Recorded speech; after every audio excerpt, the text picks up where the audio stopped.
सवाल इसी से जुड़ा हुआ ये भी कि सूर्य कुमार यादव को लेकर भी एक लंबा डिस्कशन ये हुआ कि उनको मौका मिला लेकिन बहुत लेट मौका मिला और कुछ मैचेस में बीच में भी उन्हें ड्रॉप कर दिया गया। ये कहीं ना कहीं कई सवाल खड़े करता है। ये इक्का दुक्का क्रिकेटर मेरे ख्याल से जिस तरह से अंकुर बात कर रहे थे वो शायद सरफराज खान की बात कर रहे होंगे, जो मैं अंदाजा लगा पा रहा हूं क्योंकि जिस तरह से उन्होंने एलेबोरेट चीजों को किया है। लेकिन किरण, सवाल इसी बात को लेकर है कि जो चीजें हों वो पारदर्शी होनी चाहिए और हमारा मकसद सिर्फ इतना ही है कि जो भी हो वो स्पष्ट हो, साफ हो और सबके लिए एक जैसा हो, फ्री हो, फेयर हो। लेकिन उसमें कहीं बंदिश आएगी और हमारे पास अगर वो चीज आ गई तो हम तो प्रसारित करेंगे, हम तो बताएंगे क्रिकेट के हित में, हम तो बताएंगे देश के हित में कि साहब ये हो रहा है। इसके बाद अथॉरिटीज तय कर लें कि उन्हें क्या करना है। हम अथॉरिटी नहीं है, हम एक मीडिया चैनल है, हम जिम्मेदार चैनल हैं और हम वो खबर प्रसारित करते हैं। किरण, बिल्कुल। और मुझे लगता है ये जवाबदेही सिर्फ चेतन शर्मा की रेजिग्नेशन तक खत्म नहीं होनी चाहिए।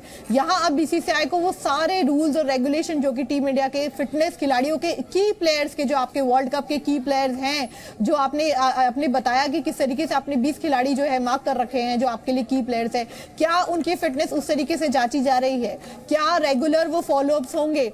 क्या वो रूल्स और कड़े करे जाएंगे? क्या बीसीसीआई इस चीज का ध्यान रखेगी कि जिस तरीके से चीफ सिलेक्टर बता रहे थे कि खिलाड़ी उनके घर पर आते हैं, जो अगले चीफ सिलेक्टर आएंगे क्या उनके साथ ये चीजें रिपीट नहीं होंगी? जो फेवरेटिज्म, लाइक्स और फेवरेटिज्म शब्द को उन्होंने दरकिनार कर कहा चेतन शर्मा ने कि लाइकिंग और डिसलाइकिंग होती है, तो क्या लाइकिंग और डिसलाइकिंग के आधार पर ही खिलाड़ी जो आ रहे थे, क्या इस प्रोसेस में बदलाव होगी? यानी ये जो बदलाव की शुरुआत हमने की है उसका ये पहला कदम आप राम मान सकते हैं चेतन शर्मा का इस्तीफा, लेकिन अभी बहुत से और कदम उठाने बीसीसीआई को अंदर खाने में ये जानना जरूरी है। तो जैसे पहले भी आपने कहा, सिर्फ इससे नहीं हो जाना चाहिए कि एक कुर्सी खाली हो गई अब दूसरा कोई आकर भरेगा तो दूसरा भी यही चीजें करते रहेगा। अब चीजें आपके सामने है, सामने चीजें पूरे देश के आ चुकी है, हर खिलाड़ी, हर क्रिकेटर के, हर क्रिकेट प्रेमी के सामने ये बातें आ चुकी है कि क्या क्या चल रहा है, क्या क्या लूप होल्स है। अभी भी आपके पास समय है वर्ल्ड कप में तक में, तो क्या इस समय को आप प्रॉपर यूटिलाइजेशन करेंगे? क्या जिस तरीके से कपिल ने कहा कि हमने एक तरीके से सर्जरी करके दी है, क्या इस सर्जरी को आप अच्छे से रिकवर कर पाएंगे अपनी टीम को? यहाँ बीसीसीआई के ऊपर अभी और भी बहुत बड़ी दारोमदार है जो मुझे लगता है उनको करना चाहिए, क्योंकि तभी ये जो सिस्टम है जिसको आप पारदर्शी बनाने की बात कर रहे हैं, ऐसा एक सिस्टम बना जाए जहां आकर पीछे कोई गॉसिप ना कर पाए, कोई ये बातें ना कर पाए कि देखिए टीम में ये हो रहा है, ये लोग बता नहीं रहे। जो अभी तक होता आ रहा था, हर कोई कह रहा था कि ये सब टीम में चल रहा है लेकिन बता कोई नहीं रहा था, लेकिन चेतन शर्मा ने सामने आकर बता दिया कि ये सब चल रहा है, आप ब्रेक दे रहे हो खिलाड़ियों को, आराम के नाम पर उनको साइड कर रहे हो। सब ये बातें करते थे कि नहीं, एबीसी प्लेयर को ब्रेक नहीं दिया गया है, उनको टीम से हटा दिया गया है, लेकिन चेतन शर्मा ने सामने आकर कहा कि हमारी स्ट्रैटेजी है। चेतन शर्मा ने सामने आकर कहा कि खिलाड़ियों में ईगो है, जो पहले स्पेकुलेशंस लगाई जाती थी। चेतन शर्मा ने सामने आकर यह कह दिया कि खिलाड़ी अनफिट होकर खेलते हैं, जो हम स्पेकुलेट करते थे कि क्या खिलाड़ी, हमको नजर तो आ रहा है लेकिन खिलाड़ी वैसा परफॉर्म क्यों नहीं कर पा रहा? अगर इतना बढ़िया प्लेयर है तो अब समझ आया वो क्यों परफॉर्म नहीं कर पा रहा था, क्योंकि वो अपने निगल्स लेकर चल रहा था और आगे जाके निगल्स इतने बड़े हो जाते थे कि वो टूर्नामेंट से बाहर हो जाते थे। तो ये सवाल है और अब बीसीसीआई को और भी इस पे काम करने की जरूरत है, मुझे लगता रहा। बिल्कुल यकीनी तौर पर। सौमित्र बोस साहब, आपको लगता है जैसा आपने कहा कि नहीं कुछ बदलता नहीं है, ना कुछ ऐसा लगता है कि अब इस अलार्म के बाद भी कोई जागेगा या बदलेगा, लेकिन फिर भी इस देश में जो खिलाड़ी 10 साल की उम्र से 8 साल की उम्र से बच्चे प्रैक्टिस करना शुरू करते हैं, वो इस उम्मीद पे करते हैं कि कोई तो ऐसा सिलेक्शन कमेटी का प्रोसेस होगा जो पारदर्शी तरीके से उनके टैलेंट को देखेगा और उसको फिर उसी आधार पर मौका मिलेगा और उसी उम्मीद पर वो बच्चे खेलना शुरू करते हैं। सौमित्र जी, आइडियली तो ऐसा ही होना चाहिए ना, मगर आप जर्नलिस्ट हैं और शायद क्रिकेट का प्रेस रिलीज बीसीसीआई को आपको नहीं मिलता, हमको मिलता है, हरपाल को मिलता है, किरण को मिलता है। आप देखिए बीसीसीआई का एक बड़ा सा हाई फाई कम्युनिकेशन टीम है, वो क्या भेजते हैं हमको, वो हमको भेजते हैं कोई टीम सिलेक्शन हुआ है या कोई टेंडर नोटिस होगा, ये सब भेजते हैं। आपने जो सेक्रेटरी और प्रेसिडेंट है, कभी लास्ट 2 इयर्स में या लास्ट 1 ईयर में जय शाह को कभी मीडिया के सामने आने देखा है? आपने कभी उसको सामने देखा कि वो आया है? ये जो चेतन शर्मा का जो इंसिडेंट हुआ है, विल ये जय शाह या president of BCCI come forward press को मीट करेंगे, बातचीत करेंगे? नहीं करेंगे। तो ये जो इनका है, आप देखिए जो प्रीवियस रेजिम जब डालमिया होता था तो हमेशा वो प्रेस के साथ बात करते थे, ट्रांसपेरेंसी होते थे, कम्युनिकेशन गैप मिनिमम होते थे। आप देखिए लास्ट 3 साल में तो हमने कभी जय शाह को बात मुंह खोलने ही नहीं देखा। मगर वो पीछे से सब कुछ कंट्रोल कर रहा है। ये जब तक नहीं, ये कंट्रोलिंग पावर, ये पावर फैक्टर जब तक नहीं जाएगा, आप जो बोल रहे हैं कि यूनिफॉर्मिटी होना चाहिए, ट्रांसपेरेंसी होना चाहिए सिलेक्शन, तभी ना 8 साल के बच्चे, 10 साल के बच्चे आगे क्रिकेट खेलेंगे। ये हमारे इंडियन क्रिकेट सिस्टम में कभी होगा नहीं। तो जो प्रिवेलिंग सिस्टम है यही चलेगा, और जो बीसीसीआई को करना चाहिए वो कम्युनिकेशन करना चाहिए क्लियरली, सेक्रेटरी को आके बात करना चाहिए क्या इश्यूज था। वो कभी अगर Jay Shah in the next 3 days, अगला 3 दिन में अगर आपके सामने आके सारा क्लियर कर देंगे, हम बहुत खुश होंगे, मगर ऐसा नहीं होने वाला है। ठीक है, हमारे साथ राहुल मिश्रा इस वक्त जुड़े हुए हैं, मैं उनकी तरफ चल रहा हूं। राहुल शर्मा इस वक्त चेतन शर्मा के घर के पास हैं, मैं सीधा उनकी तरफ चल रहा हूं। राहुल, वहां पर कुछ हलचल दिख रही है आपको?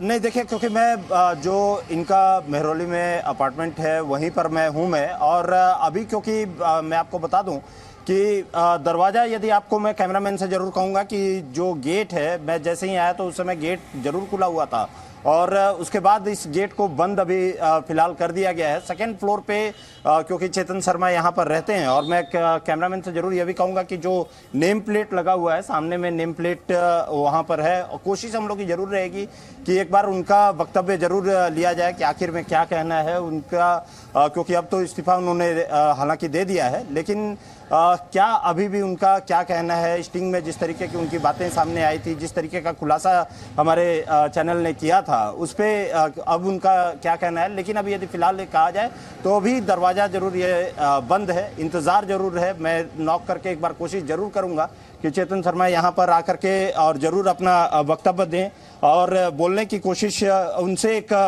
उनका एक वर्जन क्या है उसकी ज़रूर कोशिश यहाँ पर की जाएगी। कोई है क्या यहाँ पे?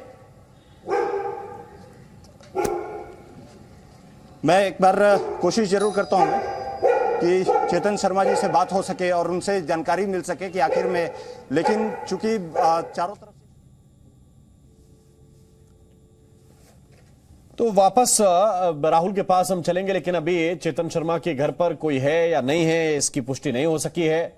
दरवाजा बंद है और जरूरी है कि उनका रिएक्शन भी इस मामले को लेकर आए और वो क्या सोचते हैं ये भी दर्शकों के सामने जाए, ये भी बहुत ही महत्वपूर्ण है। लेकिन कपिल, मैं आपके पास वापस लौट कर आ रहा हूं, और इस बात का उत्तर तो स्वाभाविक तौर पर मिलना चाहिए कि ये जो अंदर अंदर हुआ है, ठीक है, एक स्टिंग ऑपरेशन प्रसारित हुआ, एक ऑपरेशन सामने आया, कुछ बयान सामने आए, और उसके बाद कहा यह जा रहा है कि नैतिकता बनती थी, नैतिकता के आधार पर उनको रिजाइन करना चाहिए था, रिजाइन हो गया।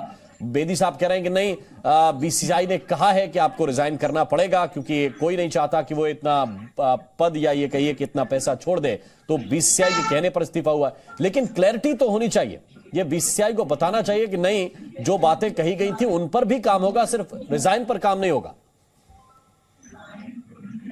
राम, अभी अभी थोड़ी देर पहले सौमित्र जी ने जो बात कही, मैं वहां से शुरू करना चाहूंगा। उन्होंने कहा कि क्या ये सिस्टम बदलेगा, क्या ये पावर कॉटरी बदलेगी, क्या ये ट्रांसपेरेंसी आएगी? तो उसका जवाब ये है राम की रघुकुल रीत सदा चली आई, गेम जाई पर पावर न। मैं आपको बता रहा हूं, ये पावर क्लोज हडल नहीं बदलेगा, ये पावर कॉटरी नहीं बदलेगी, ये ऐसे ही चलेगा सिस्टम। ये अंडर द कारपेट ही सारी चीजें लगातार होती रहेंगी। कोशिश जरूर थोड़ी सी और ये हो जाएगी कि और थोड़ा गार्ड अपना ऊपर कर लिया जाएगा। मैं आपको 2 छोटे छोटे उदाहरण देता हूँ राम जी। ऑस्ट्रेलिया में ट्राई सीरीज हो रही थी, वह महेंद्र सिंह धोनी कप्तान थे और वीरेंद्र सहवाग को उन्होंने एक मैच में अचानक ड्रॉप कर दिया। 11 देखिए, हम सबको बड़ी हैरानी हुई कि वीरेंद्र सहवाग का नाम क्यों नहीं है। महेंद्र सिंह धोनी से मैदान पर ही सवाल पूछा कमेंटेटर ने कि सहवाग टीम में नहीं है। उन्होंने कहा हाँ, उनको पीठ में हल्की सी तकलीफ है, थोड़ा सा पेन है, तो वो इस मैच में नहीं खेल रहे। अब ये कप्तान ने कह दिया तो हम उनके वर्ड्स को फेस वैल्यू पर लेंगे कि हाँ, धोनी ने कह दिया, वीरेंद्र सहवाग इंजर्ड ही रहे होंगे। लेकिन सबके मन में सवाल था कि सहवाग इंजर्ड नहीं थे। राम, मैंने वेट किया, 1 महीने बाद टेस्ट सीरीज शुरू हुई चेन्नई में, वीरेंद्र सहवाग प्रेस कॉन्फ्रेंस में आए, मैन ऑफ द मैच शायद हुए थे वो सेंचुरी मार के। तो मैंने सहवाग से पूछा कि ये मौका नहीं है इस मैच के अलावा कोई और बात करने का, लेकिन अगर आप कहें तो मैं एक पुराना सवाल पूछना चाहूंगा। उन्होंने कहा पूछिए। मैंने पूछा कि धोनी ने कहा था कि आप इंजर्ड है इसलिए आपको टीम से बाहर बिठाया गया 11 से, क्या आप इंजर्ड थे? उन्होंने कहा नहीं, मैं इंजर्ड नहीं था। तो ये छोटा सा उदाहरण है, ये कैसे पता चलता देश को कि सहवाग इंजर्ड नहीं थे, कोई और वजह थी। उन्होंने कहा इंजर्ड नहीं था। उन्होंने साफ तौर पर एक तरह से धोनी को जो उन्होंने कहा उसको गलत साबित कर दिया। तो कहने का मतलब यही है जी। कि जो कुछ होता है वो सामने नहीं आता है और वो सामने इसी तरह चलता रहेगा, सामने नहीं आएगा। ये तो जी न्यूज का एक करेजियस, एक दिलेर स्टिंग ऑपरेशन था जिसकी वजह से ये बातें सामने आ गई। बिल्कुल, कई और बातें भी इसमें हैं, कई और बातें भी कपिल इसमें हैं। यकीनी तौर पर ये जी न्यूज का ऑपरेशन था जिसकी वजह से ये सच्चाई भी सामने आई और फिर ये इस्तीफा भी हुआ है, हमारी खबर का असर हुआ है। लेकिन चेतन शर्मा ने सिर्फ फिटनेस को लेकर बात नहीं की, खिलाड़ियों के रिश्तों को लेकर भी बात की, कैप्टन्स को लेकर भी बात की, विराट कोहली को लेकर चेतन शर्मा ने क्या कहा था ये आपको हम सुनाते हैं। तो सच्चाई क्या था सर? सच्चाई ये था, तो बात तो हुई थी, 6 लोग 8-9 लोग बैठे थे, बात तो हुई थी। मैंने गांगुली ने कहा था, हाँ गांगुली ने कहा था, विराट झूठ बोल रहा था। क्यों कह रहा था कि विराट झूठ किया, आज तक किसी को नहीं पता। वो तो उनका पर्सनल मैटर, वो उसका पर्सनल मैटर। उस पर कंट्रोवर्सी हो गया था कि बोर्ड वर्सेस प्लेयर हो गया था। विराट कोहली झूठ क्यों बोला, इसका मकसद क्या था सर? एक मैंने हाइपोथेटिकल बात बताइए। मकसद वही आपको बोला कि उसको लगा कि कप्तान मुझे जो व्हाइट बॉल कैप्टनसी से हटाया गया है उसमें सौरव गांगुली का हाथ है। तो सच्चाई क्या था सर?